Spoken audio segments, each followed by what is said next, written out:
இப்ப நீங்க சொன்னா நம்ப மாட்டீங்க, இங்க வல்லூர் என்கிற அனல் மின் நிலையம் ஒன்று இருக்கு. திருவள்ளூர்ல வல்லூர், அங்கே ஒரு அனல் மின் நிலையம் இருக்கிறது. கிட்டத்தட்ட 2000 பேர், 2000 பேரும் கான்ட்ராக்ட். அத்தனை பேரும் ஸ்கில்டு ஒர்க்கர். அவன் தான் கரண்டே உற்பத்தி பண்றான், அவன் தான் மின்சாரத்தை உற்பத்தி பண்ணி வெளியே அனுப்புறான். ஒரு நிரந்தர தொழிலாளி கூட கிடையாது. இது அரசு நிறுவனம். தூத்துக்குடியில் அதே மாதிரி ஒரு அனல் மின் நிலையம் இருக்கிறது. மிக அடிப்படையான கேந்திரமான தொழில்களில், மின் உற்பத்தி தொழில்களிலேயே இதுதான் நிலை என்றால் நீங்கள் அடுத்து என்ன வரும் என்பதை நீங்கள் யூகிக்கலாம். ஆனா அந்த தொழிலாளர்கள் 1 வருடம், 2 வருடம், 5 வருடம், 6 வருடம் என்று பார்த்துவிட்டு இப்போது முடிவுக்கு வந்து விட்டார்கள். சங்கம் அமைப்போம், எங்களுக்கு சங்கத்தை தடுக்க நீங்கள் நினைத்தால் உற்பத்தியை நிறுத்துவோம் என்று முடிவெடுத்து சங்கத்தை அமைத்து விட்டார். சங்கம் வந்து விட்டது. சங்கம் அது நடவடிக்கை அப்படி என்ன செய்து பார்த்தார். எத்தனை பேர் மீது நடவடிக்கை வந்தாலும் அந்த நடவடிக்கையை நாம் எதிர்கொள்வது, நடவடிக்கைகளை எதிர்த்து போராட்டங்களை நடத்துவது, உற்பத்தியையே நிறுத்துவது என்கிற முடிவோடு அவர்கள் அந்த போராட்டத்தை முன்னெடுத்த போது நிர்வாகத்தால் எதுவும் செய்ய முடியவில்லை.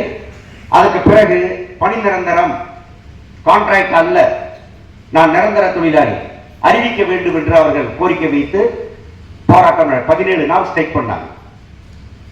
பிரமாண்டமான ஸ்ட்ரைக். என்னென்னமோ செய்து பார்த்தார்கள், ஸ்ட்ரைக்கை உடைக்க முடியவில்லை.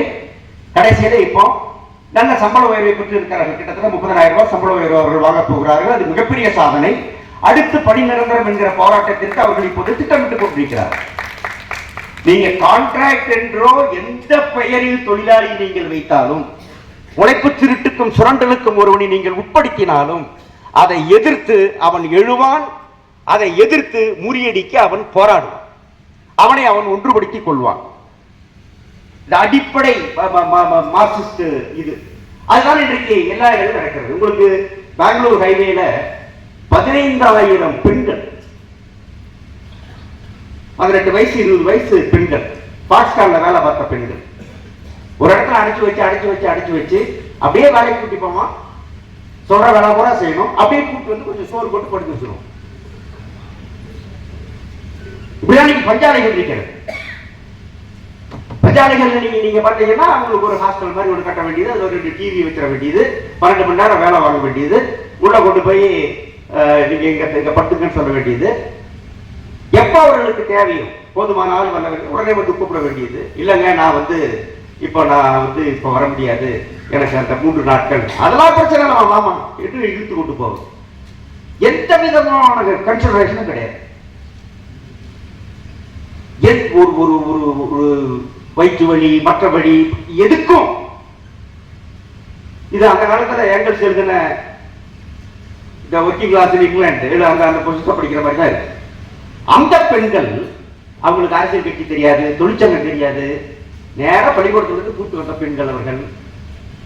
அவங்க திடீர்னு போராடி ரோட்டுக்கு வந்து 2 நாட்கள் பெங்களூர் ஹைவேல ஒரு வாகனம் போக விடாமல் தடுத்து விட்டார். தெரியுமில்ல, ஒரு 3 வருஷத்துக்கு முன்னாடி. யாரும் சொல்லல, எங்களுக்கு தெரியாது, யாருக்கும் தெரியாது.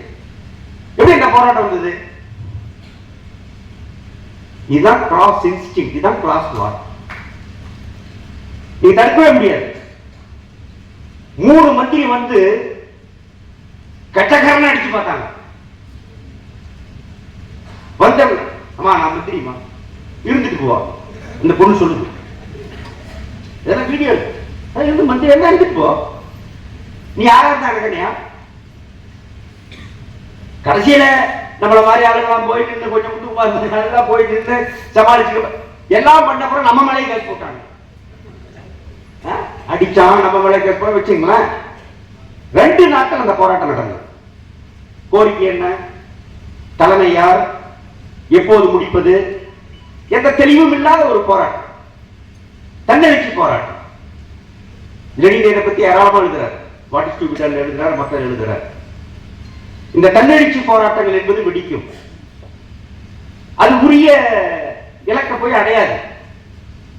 அதுக்காக தன்னெழுச்சி போராட்டத்தை நம்ம குறை சொல்லி புண்ணியமும் இல்லை. அந்த போராட்டங்களை நாம் தலையிட்டு அதை முறைப்படுத்தி ஒழுங்குபடுத்தி கொண்டு செலுத்த முற்பட வேண்டும், முயற்சிக்க வேண்டும். அது நிறைய எழுதுறார், what is to be done எழுதுறான்னு வச்சுங்களேன். இப்போ இந்தியா முழுவதும் தொழில் பகுதிகளில் இந்த தன்னெழுச்சி போராட்டங்கள் வெடிப்பதற்கான சூழ்நிலைமை மிக தீவிரமாக இருக்கிறது. எப்போது வேண்டுமானாலும் போராட்டங்கள் வெடிக்கும். காஞ்சிபுரத்தில் வெடிக்கும், எங்கிருந்தாலும் வெடிக்கும். நீங்க எதிர்பார்க்கலாம். நான் பல முதலாளி சொல்றேன், நான் உங்களை சந்திக்கிற போது சொன்னேன், பாருங்க ரொம்ப நாளைக்கு நிக்காது, ஓடாது. அமைச்சர் டிஆர் ராஜா கிட்டே சொன்னேன், நீங்க நம்ம வெளிநாட்டுக்கு போற கொண்டு வாங்க, எல்லாம் பண்ணுங்க நீங்க. ஆனா இந்த நிலைமைகளில் நீங்கள் மாற்றம் செய்யாவிட்டால் போராட்டங்கள் தடுக்க முடியாது. இந்த சுரண்டலை எதிர்த்த இந்த போராட்டங்கள் என்பது மிக அதிகமாக ஒரு வெடிப்பு சூழல் என்பது இன்றைக்கு இருக்கிறது. பல இடங்களில் பல நாடுகளில் இது வெடிக்கிறது, நெடும் போராட்டங்களாகவும் நடக்கிறது. என்ன பிரச்சனைன்னா, இத ஒரு முறைப்படுத்தி ஒழுங்குபடுத்தி வகைப்படுத்தி அந்த கோரிக்கைகள் என்பதையெல்லாம் இது பண்ணி அதை ஒரு குறிப்பிட்ட சேனலைஸ் பண்ணி கொண்டு போறதுலதான் பிரச்சனை. எங்க நாம ஒழுங்காக நம்ம பலவீனமா இருக்கிறோமோ, எங்க நம்ம இல்லையோ அந்த இடங்கள்ல அது தோல்வியை சந்திக்கிறது அல்லது வேறு விதமாக அது பயன்படுத்தப்படுகிறது, சீர்திருத்தவாதிகளால் பயன்படுத்தப்படுகிறது. இதெல்லாம் நடக்குது. ஆனா இறுதியில் தொழிலாளிகள், இப்ப காஞ்சிபுரத்தின் உதாரணம் அதுதான். எல்லாரையும் பார்த்த அப்புறம் தான் நம்மகிட்ட வரோம்.